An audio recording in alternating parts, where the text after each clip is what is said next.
Multiple if else if statement के बारे में हम पढ़ेंगे। जैसे कि प्रीवियस जो है हम सिंपल इफ़ और इफ़ एल्स स्टेटमेंट को स्टडी कर चुके हैं। सिंपल इफ़ जो था वो वन वे डिसीजन मेकिंग के लिए यूज़ होता है और टू वे डिसीजन के लिए हमने इफ़ एल्स स्टेटमेंट यूज़ किया। बट इफ़ मल्टीपल कंडीशंस और स्टेटमेंट और situations are available, then we will use the multiple if else if statement, जिसे ladder if भी कहा जाता है। तो let's see कि इसको किस पर्पस के लिए यूज़ किया जाता है और इसका सिंटेक्स क्या है।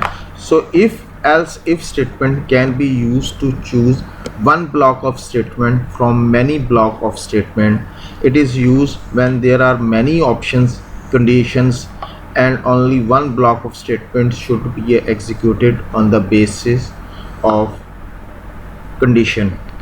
तो basically if else if statement जो है वो चूज़ करते हैं वन ब्लॉक ऑफ स्टेटमेंट। आपके पास मैनी ब्लॉक ऑफ स्टेटमेंट्स जो हैं वो अवेलेबल होती हैं, बहुत सारी ब्लॉक ऑफ स्टेटमेंट अवेलेबल होती हैं, जिनमें से एक ब्लॉक ऑफ स्टेटमेंट को उसने एग्जीक्यूट करना होता है। और ये ब्लॉक ऑफ स्टेटमेंट जिसने एग्जीक्यूट होना होता है वो डिपेंड कर रही होती है कंडीशन, यानी कि आपने जो कंडीशंस ऑप्शंस स्पेसिफाई की होती हैं वो कंडीशंस के ऊपर डिपेंड करता है। If there are many conditions, depending upon the condition a block of statement will be execute. जो कंडीशन जो है आपकी ट्रू होगी अंडर दैट इफ़ स्टेटमेंट, जो आपने कंडीशन या ब्लॉक या स्टेटमेंट ऑफ ब्लॉक स्पेसिफाई किया होगा वो एग्जीक्यूट होगा। अगर हम इसका सिंटेक्स देखें तो इसको जो है जो सिंटेक्स यानी कि वे है राइट करने का, that is if and condition. अगर आपके पास काफ़ी सारी कंडीशन हैं, इट्स मीन के फर्स्ट कंडीशन आपने जो स्पेसिफाई की है उसके अंडर जो ब्लॉक ऑफ स्टेटमेंट आप स्पेसिफाई करेंगे that will be a curly bracket and block one statement जो है वो आपने स्पेसिफाई की।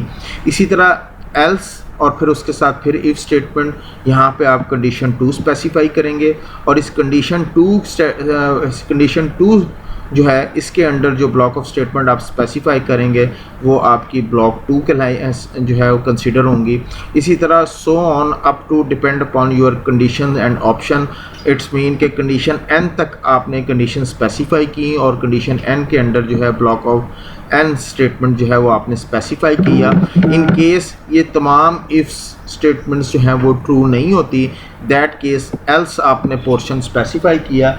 एल्स जो है वो उस सूरत में एग्जीक्यूट होगा जब तमाम इफ़ स्टेटमेंट जो हैं वो फॉल्स हो जाएंगी और ब्लॉक ऑफ स्टेटमेंट जो अंडर एल्स स्टेटमेंट होगा that will be execute. It's mean कि यहाँ पे इफ़ स्टेटमेंट अगर देखा जाए तो यहाँ पे आपके पास मल्टीपल इफ़्स हैं। एक कंडीशन जो है वो टॉप से बॉटम यानी कि टॉप से लेके बॉटम तक जो है वो कंडीशन एवेलुएट होंगी और if any stage condition become true the relevant block of statement will execute. It's mean कि कंडीशन वन जो है वो फॉल्स हो गई तो कंट्रोल जो है वो एल्स पोर्शन पे जो है वो जंप कर जाएगा। जैसे ही एल्स पोर्शन में जंप करेगा तो यहाँ पे आपने फिर इफ़ स्टेटमेंट स्पेसिफाई की। Suppose for example condition two आपने स्पेसिफाई की थी और ये कंडीशन टू भी जो है वो फॉल्स हो गई तो अगेन एल्स पोर्शन जो है वो कंट्रोल जो है वो एल्स पोर्शन के ऊपर जंप कर जाएगा। सपोज अज्यूम करते हैं कि यहाँ पे आपने कंडीशन थ्री स्पेसिफाई की थी और ये कंडीशन थ्री जो है वो ट्रू एवेलुएट हो जाती है तो ब्लॉक जो कंडीशन थ्री के अंदर जो ब्लॉक ऑफ स्टेटमेंट आपने यानी कि ब्लॉक थ्री जो स्टेटमेंट्स का डिफाइन किया होगा वो एग्जीक्यूट हो जाएगा। It's mean conditions are evaluated from top to bottom. If any stage condition become true then relevant block of statement will execute, other will be a skip. और अगर ये तमाम कंडीशंस जो हैं वो फॉल्स हो जाती हैं तो देन एल्स पोर्शन में जाएगा कंट्रोल और क्लो ब्लॉक स्टेटमेंट जो आपने एल्स पोर्शन में स्पेसिफाई की होंगी वो एग्जीक्यूट होंगी। अगर हम इस multiple if else if statement का फ्लो चार्ट देखें जिसे लैडर इफ़ भी कहा जाता है तो इट्स मीन के कंट्रोल जैसे ही मूव होगा कंडीशन वन चेक की जाएगी। अगर कंडीशन वन ट्रू हो जाती है, ट्रू होने की सूरत में ये ब्लॉक ऑफ स्टेटमेंट एग्जीक्यूट होगी और उसके बाद कंट्रोल जो है और डायरेक्टली इफ़ के बाद जो स्टेटमेंट होंगी उन वो एग्जीक्यूट होंगी। सपोज अज्यूम करते हैं कंडीशन वन जो है वो फॉल्स हो गई तो कंट्रोल जो है वो नेक्स्ट कंडीशन के ऊपर जंप कर जाएगा, कंट्रोल यहाँ पे आएगा। अगर इस कंडीशन टू जो है अगर वो ट्रू एवेलुएट होती है देन ब्लॉक टू एग्जीक्यूट होगा और उसके बाद कंट्रोल जो है वो वापस जो है बाकी स्टेटमेंट जो आफ्टर द इफ स्टेटमेंट होंगी वो एग्जीक्यूट होंगी। सपोज अगर ये कंडीशन ट्रू नहीं होती तो फॉल्स होने की सूरत में कंट्रोल फिर जो है वो यहाँ पे जंप कर जाएगा, और कंडीशन जो भी आपने n स्पेसिफाई की है अगर वो ट्रू हो जाती है तो उसकी ब्लॉक ऑफ स्टेटमेंट जो आपने स्पेसिफाई की है वो एग्जीक्यूट हो जाएंगी। और अगर वो ब्लॉक ऑफ कंडीशन ये भी ट्रू नहीं होती, block condition n, then control will be a jump to the else portion of the else body of the statement, यानी कि जो आपने एल्स के बॉडी स्पेसिफाई की होगी स्टेटमेंट की वो एग्जीक्यूट होंगी, और उसके बाद कंट्रोल जो है बाकी जो आफ्टर इफ स्टेटमेंट के बाद प्रोग्राम नॉर्मल जो स्टेटमेंट आपने राइट की होंगी उनको एग्जीक्यूट करेगा। तो ये इफ़ एल्स इफ स्टेटमेंट जो है that is use for multiple decision making, जो कि पीछे हमने प्रीवियस जो स्टेटमेंट पढ़ी थी उसमें हमने simple if one way decision making थी, और इफ़ एल्स जो थी that is two way decision making के लिए। But there are many options, many conditions, then we will use a if else if statement को स्टडी करेंगे। तो एक एग्जांपल देखते हैं if multiple if else if की, कि write a program that input test score of a student and display his slash her grade according to the following criteria. आपके पास ये क्राइटेरिया है जिसमें आपने स्टूडेंट के जो हैं वो स्कोर इनपुट करने हैं और उसके मुताबिक जो है उसकी ग्रेडिंग जो है वो डिस्प्ले करे, ग्रेड डिस्प्ले करे। तो पहली कंडीशन हमें जो दी गई है इसमें हमने चेक करना है कि अगर स्कोर जो है या मार्क्स जो हैं वो greater than and equal to 90 है तो ग्रेड ए होगा।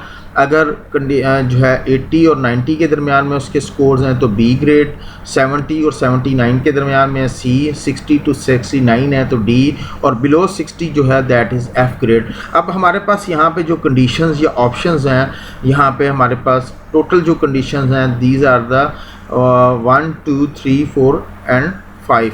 तो ये इट्स मीन कि हमारे पास यहाँ पे 5 कंडीशंस जो हैं वो अवेलेबल हैं। तो इन 5 ऑप्शंस या कंडीशंस को जो है हम इफ़ एल्स इफ स्टेटमेंट के थ्रू जो है वो इम्प्लीमेंट करेंगे। हमारे पास जो प्रोग्राम है वो हम अगर एग्जीक्यूट करेंगे यहाँ पे तो वो प्रोग्राम की एग्जीक्यूशन कैसे होगी और कैसे प्रोग्राम वर्किंग करेंगे, लेट्स सी, उसको देखते हैं। जैसे हम इस प्रोग्राम को कंपाइल करते हैं तो फर्स्ट लाइन जब कंपाइलर एग्जीक्यूट करेगा फ़ौरन मेमोरी के अंदर जो है वो एक वेरिएबल डिक्लेयर हो जाएगा, और इस वेरिएबल का नाम जो है दैट इज़ स्कोर, जो कि मेमोरी में डिक्लेयर हुआ। उसके बाद कंपाइलर नेक्स्ट लाइन एग्जीक्यूट करेगा और उसके बाद आपकी स्क्रीन के ऊपर जो है वो एक मैसेज डिस्प्ले होगा, इंटर यूर टेस्ट स्कोर, जो कि यूज़र को प्रॉम्प्ट कर रहा होगा। उसके बाद कंपाइलर नेक्स्ट लाइन को एग्जीक्यूट की। नेक्स्ट लाइन में जो है हमने स्कैन एफ फंक्शन लिखा है, यानी कि यूज़र कीबोर्ड से इनपुट करेगा मार्क्स या स्कोर्स। सपोज हम अज्यूम करते हैं कि यूज़र ने 85 इनपुट किया और ये 85 जो है मेमोरी के अंदर, क्योंकि आपने स्कैन एफ के अंदर जो वेरिएबल स्पेसिफाई किया दैट इज़ स्कोर, तो रैम के अंदर 85 जो है वो स्कोर वेरिएबल के अंदर स्टोर हो गया। अब हमारे पास जो कंडीशंस हैं, लेट्स सी, कंपाइलर अगली लाइन एग्जीक्यूट करेगा। स्कोर वेरिएबल के पास हमारे पास जो है स्टोर है value 85 is greater than and equal to 90। It's mean कि ये कंडीशन जो है दैट इज़ फॉल्स। जैसे ही फॉल्स होगी तो ये कंडीशन फॉल्स होने की सूरत में कंपाइलर जो है वो नेक्स्ट एल्स इफ़ के ऊपर जंप कर जाएगा। यहाँ पे जैसे ही हमने कंडीशन जो स्पेसिफाई की है तो स्कोर वेरिएबल के में जो हमारे पास वैल्यू स्टोर है दैट इज़ 85 इट्स मीन कि 85 is greater than and equal to 80। Condition is true, ये ट्रू हो गई कंडीशन। जैसे ही कंडीशन ट्रू हुई तो स्क्रीन के ऊपर हमारे सामने जो मैसेज डिस्प्ले होगा यूर ग्रेड इज़ बी, यानी कि कंपाइलर इस लाइन को एग्जीक्यूट कर देगा। तो ये हमारे पास इफ़ एल्स इफ़ की जो है एग्जाम्पल थी। सपोज़ हम अज्यूम करते हैं कि यूज़र ने जो है 55 इनपुट किया था, 55 इनपुट किया और मेमोरी के अंदर भी 55 स्टोर हो गया। तो इस प्रोग्राम की एग्जीक्यूशन अब कैसे होगी? तो स्कोर वेरिएबल में 55 स्टोर है which is not greater than 90, false. Else portion में कंट्रोल जंप कर देगा यहाँ पे 55 is greater than and equal to 80, that is also false. False होने की सूरत में जो है कंट्रोल दोबारा नेक्स्ट कंट्रोल जो है एल्स स्टेटमेंट में जंप कर देगा। यहाँ पे अगेन इस लाइन को एग्जीक्यूट करेगा। Score is greater than and equal to 70, 55 is not greater than and equal to 70, that is also false evaluate हुआ। उसके बाद कंट्रोल दोबारा नेक्स्ट एल्स पोर्शन में जंप कर जाएगा। यहाँ पे फिर हमने कंडीशन जो स्पेसिफाई की है, स्कोर में 55 स्टोर है, 55 is greater than and equal to 60, relational operator है, that mean that is not true, that is also false, क्योंकि 55 जो है 60 से ग्रेटर नहीं होता।